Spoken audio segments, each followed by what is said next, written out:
మీరు ఇంజనీరింగ్ చేశారా? జాబ్స్ కోసం సెర్చ్ చేస్తున్నారా? 3600 మందికి పైగా స్టూడెంట్స్ కి జాబ్స్ వచ్చేలా చేసిన code Gyan 100 days software course లో జాయిన్ అవ్వండి. మీ కెరియర్ ని బిల్డ్ చేసుకోండి. నమస్కారం అలగరి రవీంద్రనాథ్ గారు. నమస్తే అండి శ్రీ గారు. పెహల్గాం ఉగ్ర దాడి దానికి ప్రతీకారంగా భారత్ ఆపరేషన్ సింధూర్ స్టార్ట్ చేయడం జరిగింది. అందులో భాగంగానే నిన్న ప్రెస్ కాన్ఫరెన్స్లో ఎస్పెషల్గా మనం మాట్లాడుకుంటే ఉమెన్ ఆఫీసర్స్ ఎవరైతే ఉన్నారో వోమికా సింగ్ గారు అలాగే సోఫియా కురేష్ గారి గురించే ప్రతి ఒక్కరు కూడా మాట్లాడుకోవడం జరుగుతుంది. అసలు వీళ్ళు ఎవరు, వాళ్ళ హిస్టరీ ఏంటి, దాని గురించి డీటెయిల్గా ఒకసారి. అర్ధరాత్రి 1:45 చాలా వరకు దేశం అంతా కూడా మంచి నిద్రమత్తులో ఉన్న సమయం. సోషల్ మీడియా కావచ్చు, లేకపోతే మనకున్న శాటిలైట్ మీడియా, వీళ్ళందరూ కూడా భారతదేశం ఏదో రివెంజ్ తీర్చుకుంటుంది పాకిస్తాన్ మీద అని మాత్రం తెలుసు. ఎలా తీర్చుకుంటారు, ఎలా చేస్తారని మాత్రం ఎవ్వరికి అంతుపట్టని ఒక రహస్యంగా మాత్రం ఉంచారు. కానీ కొద్దిమంది వ్యక్తులు, ముఖ్యంగా మిలిటరీ, అదేవిధంగా ఎయిర్ ఫోర్స్, ఈ రెండు కూడా ఒకే వింగ్లోకి వచ్చారు వీళ్ళందరూ కూడా. కానీ ఏం చేయాలనుకుంటున్నారు ఎవ్వరికి తెలియదు, ముఖ్యంగా ప్రపంచానికి తెలియదు. కానీ పాకిస్తాన్ చూస్తుంది. భారతదేశం ఆల్రెడీ వార్నింగ్ ఇవ్వడం జరిగింది. ఏ రకంగా తీర్చుకుంటారు రివెంజ్ అని మాత్రం వాళ్ళు మాత్రం ఎదురు చూస్తున్నారు. ఎటువైపు నుంచి ఎలా అటాక్ వస్తుందని మాత్రం వాళ్ళు వెయిట్ చేస్తున్నారు. కానీ వాళ్ళు ఊహించని అటాక్ మాత్రం అర్ధరాత్రి 1:45 ఎక్కడైతే ముఖ్యంగా పాకిస్తాన్లో ఉన్నటువంటి బహాల్పూర్, అదేవిధంగా ముడ్కి, ఈ ప్రాంతాల్లో ఉన్నటువంటి ముఖ్యంగా పీఓకే ప్రాంతం, ఈ ప్రాంతాల మీద అనుకోకుండా వాళ్ళు అలర్ట్ అయ్యేసరికల్లా 9 రహస్య స్థావరాల మీద, ముఖ్యంగా ఎక్కడైతే ఉగ్రవాదులు దాక్కొని ఉన్నటువంటి ఆ రహస్య స్థావరాలని శాటిలైట్ ద్వారా గుర్తించి ఆ పాయింట్స్ని అంటే ఖచ్చితత్వంతో గుర్తించి ఆ ప్రాంతాలని అటాక్ చేసినటువంటి గొప్పగా ముఖ్యంగా మన మిలిటరీ సైన్యం తీసుకున్నటువంటి మిలిటరీ వాళ్ళు కావచ్చు, లేకపోతే ఎయిర్ ఫోర్స్ వాళ్ళు, వీళ్ళిద్దరు కూడా ఒక కోఆర్డినేట్ చేసుకుంటూ అటాక్ చేసిన తీరు ఏదైతే ఉందో యావత్ ప్రపంచాన్ని కూడా దిగ్భ్రాంతిని అయితే గురి చేసింది. దీనికి పేరు పెట్టుకున్నాం ఆపరేషన్ సింధూర్ అని మోడీ గారు ఆ రోజు అఖిలపక్ష సమావేశంలో కూడా చెప్పడం జరిగింది. మేము ఒక అటాక్ చేయబోతున్నాం, ఆ అటాక్ ఆపరేషన్ సింధూర్ అని. అయితే ఇక్కడ ఉన్న విషయం ఏంటంటే మెయిన్ పాయింట్ ఇక్కడ గుర్తుపెట్టుకోవాలి. ఆ రోజు ఏప్రిల్ 22 నాడు ఎవరైతే టెర్రరిస్టులు ప్రతి ఒక్క టూరిస్ట్ని పట్టుకొని మీరు హిందువా ముస్లిం అని అడుగుతూ ఒక జంట దగ్గరికి వెళ్ళి అతన్ని కాల్ చేసిన తర్వాత అతని యొక్క ప్రియురాలు వెళ్ళి ఆమె కూడా నన్ను చంపేయమని చెప్పి ఆమె రిక్వెస్ట్ చేసినప్పుడు, నిన్ను చంపను, నేను మిమ్మల్ని విడిచిపెడుతున్నాను, మీరు వెళ్ళి మోడీ గారిని చెప్పుకోండి అని చెప్పి ఆ అమ్మాయితో మాట్లాడిన వీడియో క్లిప్పింగ్స్ కూడా మనం చూడడం జరిగింది. కానీ ఆ అమ్మాయి ఈరోజు అపర కాలిలా విజృంభించి ఒక మహిళా శక్తి, అంటే మహిళ ఇలా విజృంభిస్తుంది అనడానికి ఇద్దరు మహిళలు ఈ ఎంటైర్ ఆపరేషన్ సింధూర్ ఏదైతే కార్యక్రమం నిర్వర్తించుకున్నామో నిన్న మనం, ఈరోజు దాన్ని సంబంధించినటువంటి యావత్ ప్రపంచం కూడా ఆశ్చర్యాన్ని గురి చేస్తున్నటువంటి ఈ ఎంటైర్ ఈ ఆపరేషన్ సింధూర్ని ఇద్దరు మహిళలు నేతృత్వం వహించారంటే ఆశ్చర్యపోక తప్పదు. కానీ ఇది నిజం. వాళ్ళిద్దరు వ్యక్తులే, ఒకరు వ్యోమికా సింగ్, మరొకరు సోఫియా కురేషి. సోఫియా కురేషి మిలిటరీ రంగానికంటే మిలిటరీలో ఉన్నటువంటి ఆవిడ ఆరితేరిన వ్యక్తి అయితే, వ్యోమికా సింగ్ ఈవిడ ఖచ్చితత్వంతో కూడినటువంటి ఎయిర్ ఫోర్స్ అంటే వింగ్ కమాండర్గా పనిచేస్తారు, ఐఏఎఫ్లో పనిచేస్తున్నటువంటి వింగ్ కమాండర్ వ్యోమికా సింగ్. అసలు వీళ్ళిద్దరు గురించి ఆలోచిస్తే ఒక మహిళలు ఇలా ఇటువంటి ఆపరేషన్ ఇంత సక్సెస్ఫుల్గా విజయవంతంగా చేస్తారంటే ఈరోజు యావత్ ప్రపంచం కూడా ఆశ్చర్యపోతున్నారు. ఎంటైర్ మొత్తం అంటే ఒక మహిళలకి ఇటువంటి యాక్టివిటీస్ కూడా, ముఖ్యంగా ఇటువంటి యాక్టివిటీస్లో మామూలుగా జాబులు చేయడం చూడండి. మొన్నటి వరకు మనం సునీత విలియమ్స్ అంతరిక్షంలోకి వెళ్ళి సక్సెస్ఫుల్గా రావడం ఇంకా మనం మర్చిపోకముందే ఈ యాక్టివిటీలో ఇంత ఖచ్చితత్వం, దీన్ని యాక్చువల్ చెప్పండి యాక్యురసీ, ఇంత ఖచ్చితత్వంతో ఆ టార్గెట్ని వాళ్ళని ఛేదించడం అన్నదని చూసారా, it's really hats off.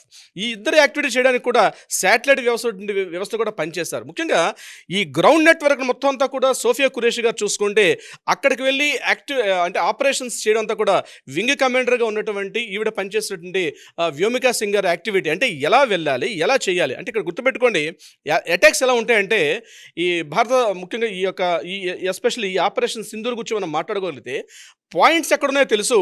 Exactly ఇక్కడున్న పాయింట్ ఎన్ని కిలోమీటర్లో వాళ్ళు ఉన్నటువంటి రహస్య స్థావరాలను గుర్తించారు. అంటే ఇక్కడ టెర్రరిస్ట్ ఉగ్రవాదులు ఇక్కడ దాక్కుని ఉన్నారని తెలుసు. అది కంప్లీట్గా 2 రకాలుగా ఉంది. ఒకటి పీఓకేలో ఉంది, మరొకటి కంప్లీట్గా పాకిస్తాన్ యొక్క దీంట్లో ఉంది, అంటే బహల్పూర్ అనేది పాకిస్తాన్లో ఉంది. ఈ పాయింట్లని అంటే పక్కన ఉన్నటువంటి పాకిస్తాన్లో ఉన్నటువంటి ప్రజలకు ఎవరికి ఇబ్బంది కలిగించకుండా, పాకిస్తాన్ ఉన్నటువంటి మిగిలిన ఇతర సామాన్య జనానికి ఎటువంటి ఇబ్బంది కలగకుండా ఎక్కడైతే పాయింట్లో ఉన్నారు ఇంటెలిజెన్స్ రిపోర్టు పర్ఫెక్ట్గా పనిచేస్తుంది. భారతదేశ యొక్క గూఢచార వ్యవస్థ ఏదైతే ఇంటెలిజెన్స్ రిపోర్ట్ ఏదైతే ఉందో పర్ఫెక్ట్గా ఉన్నటువంటి ఆ ఇంటెలిజెన్స్ రిపోర్ట్ తీసుకొని ఎగ్జాక్ట్లీ ఎన్ని మీటర్స్ డిస్టెన్స్లో ఉన్నారో కూడా పాయింట్అవుట్ చేసుకుంటూ అది ఇక్కడ ఉన్నటువంటి టెక్నాలజీతో దాన్ని ఖచ్చితంగా కన్ఫర్మ్ చేసుకోండి. ఎందుకంటే ఒకవేళ ఏదైనా మిస్ఫైర్ జరిగినా లేదా మిస్లీడ్ జరిగినా ఖచ్చితంగా ఈరోజు ప్రపంచం ముందు భారతదేశం తల ఎత్తుకోలేక తల దించుకోవాల్సిన పరిస్థితి వచ్చేది. కానీ ఈరోజు 2 రోజులుగా మనం చూస్తుంటే నిన్న 7వ తారీఖు ఈరోజు 8వ తారీఖు సంఘటన చూసినట్లయితే ప్రపంచం ముందు భారతదేశం ఎలా ఉందంటే నిజంగా ఎంత యాక్యురసీగా పనిచేయడం. మొన్న రీసెంట్గా రష్యా ఉక్రెయిన్ వార్లో చూసాం. అదేవిధంగా గడిచిన కొన్ని యుద్ధాల్లో మనం చూసినప్పుడు కూడా ఇజ్రాయెల్ యొక్క టెక్నాలజీ వాడుకున్నప్పుడు కూడా ఇంత యాక్యురసీగా వాడడం ఉంది. ప్రపంచం ఆశ్చర్యపోతుంది భారతదేశం వైపు. అయితే ఎవరు ఈ చేశారు ఈ యాక్ట్ అని చూస్తే ఆ ఇద్దరు మహిళలైనటువంటి ముఖ్యంగా వ్యోమికా సింగ్, ఆమె యొక్క స్టోరీ మనం ఒకసారి వికీపీడియాలో కానీ అదేవిధంగా మనం దీంట్లో చూస్తుంటే అంటే ఒక మనిషి తన కలల కంటే ఇంత జీవితాన్ని సాకారం చేసుకోవచ్చా అని అనిపిస్తుంది. వ్యోమికా సింగ్ తన పేరు వ్యోమికా సింగ్.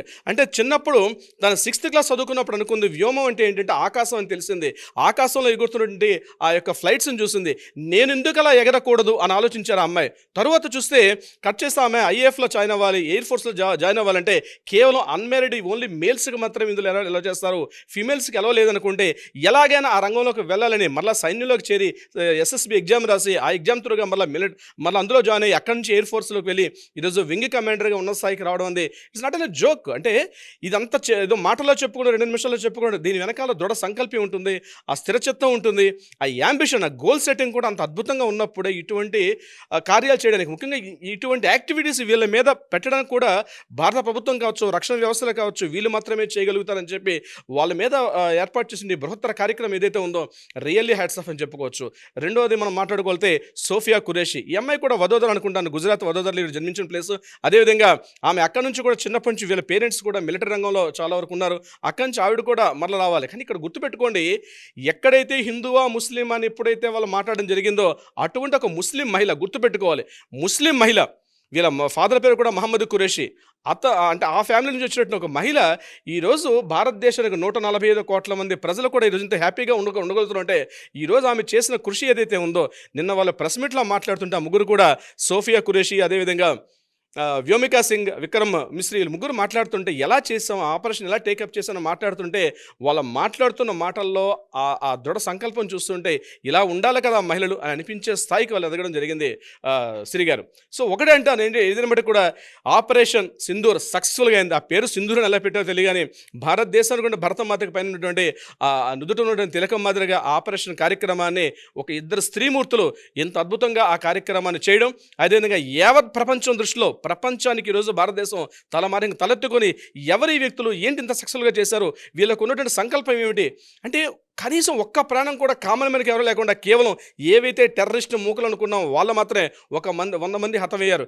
ఇప్పుడు పాకిస్తాన్ ఆలోచిస్తున్నారు, పాకి మూకలు యాక్చువల్గా వాళ్ళందరూ కూడా ఈ పాకి మూకలు ఆలోచిస్తున్న పరిస్థితి అంటే ఏం చేయాలి, ఇప్పుడు ఈ నెక్స్ట్ స్టెప్ ఏంటని చెప్పి అయినప్పుడు కూడా భారతదేశంలో ఇటువంటి వ్యక్తులు ఉన్నంతకాలం భారతదేశానికి గతంలో జరగలేదు, వర్తమానంలో జరగవు, భవిష్యత్తులో కూడా ఉండే అవకాశం కూడా లేదు. ఇలాంటి స్త్రీమూర్తులు ప్రతి ఒక్కరికి కూడా నాట్ ఓన్లీ ఇండియాలో కాదు ప్రతి ఒక్కరు కూడా ఆదర్శమూర్తులు ఉన్నారు. ఎంటైర్ 145 crores పబ్లిక్ ఏదైతే ఉన్నారో మొత్తం భారతదేశ ప్రజలు కూడా ఈరోజు శిరసెత్తుకొని నిలబడుతున్నారంటే ఈ కేవలం ఇద్దరు మూర్తులకే. మరొకసారి నేను వాళ్ళకి ఈ వేదిక ద్వారా వాళ్ళకు కూడా అభినందన తెలుపుతున్నాను. ముఖ్యంగా జై హింద్ శ్రీ గారు. ట్రూ సార్, నిజంగా వారు చేసిన పని ప్రతి ఒక్కరికి కూడా ఒక ఇన్స్పిరేషన్. ఎస్పెషలీ మహిళలకైతే వాళ్ళని చూసి నేర్చుకోవాల్సింది చాలా ఉంది. చిన్న చిన్న వాటికే మనం ఇక్కడ ఆగొద్దు, మనం చెయ్యాలి అనుకుంటే ఎంతో ఉంది అని నిరూపించిన వాళ్ళలో వాళ్ళిద్దరూ బెస్ట్ ఎగ్జాంపుల్గా నిలుస్తారు అని చెప్పడంలో ఎలాంటి సందేహం లేదు. అండ్ వాళ్ళని చూసిన తర్వాత యాజ్ ఎ పర్సనల్గా నాకు కూడా దేశానికి ఏదో ఒక రకంగా ఒక చిన్న సేవ అన్న అందించాలి అన్నది మాత్రం నాకైతే రావడం జరిగింది. Great sir, thank you so much. Thank you so much Shri గారు. సుమన్ టీవీలో మీ పర్సనల్ అండ్ బిజినెస్ ప్రమోషన్స్ కోసం కింది నెంబర్కి కాంటాక్ట్ చేయండి.